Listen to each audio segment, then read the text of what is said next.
I'm here at the Crowley Seventh-day Adventist Church with Brother John Claborn, and he just looks like one of these active members who's been a faithful Adventist all his life. And I found out he became a Seventh-day Adventist only about 5 years ago.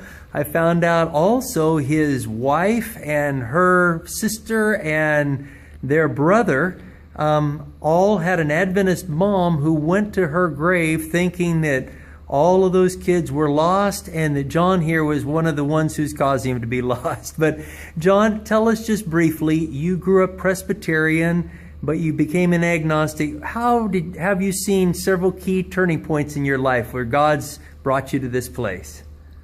Probably the first one would be my first Adventist connection, which was I was a medic in the Army, and I worked alongside a guy who was a dedicated and faithful Adventist named Danny Davis, and he was always so very faithful to his belief system that it registered on me.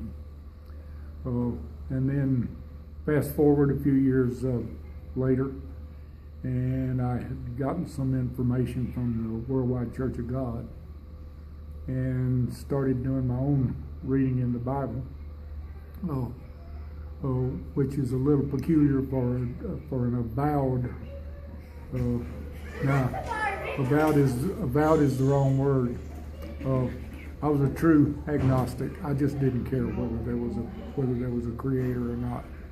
I was going about my own business, and it just didn't matter to me.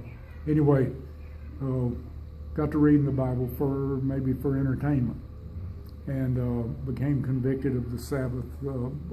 It wasn't that hard to do, and you can do it on your own. All you have to do is just read the Scriptures. It's pretty clear that the Sabbath was and is and always will be an important part of our creation. So you're an agnostic who is convinced of the seventh-day Sabbath, but it doesn't matter because you're not sure there's a God. Right. I just really, truly didn't care if there was a God. Mm-hmm. No prayer life, period. Not even as a child. Mm-hmm. No prayer life. In fact, I've had to learn a prayer life in these last few years since I've become an Adventist, because even growing up as a Presbyterian, I bow my head in the church when things were going on, but there was never any sense of connection to anybody or anything. And so what really brought you to, I mean, here you are, active in the church now. Well, we were politically connected, became politically connected to a couple who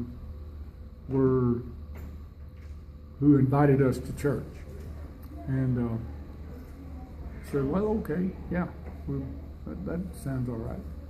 And we knew it was an Adventist church. But we walked in Sabbath school, and here's Dr. Elvin Adams, whom I have admired since the early 90s for sure. I can't remember exactly when I first met him, but he was my doctor till he gave up his private practice.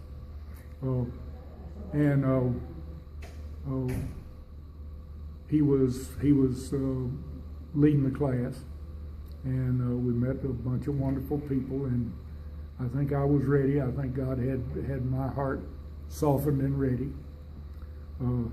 Certainly my wife Dana, who had grown up an Adventist, was ready to come back to church, and had tried a few times, had taken me to another church or another church, and I came away cold.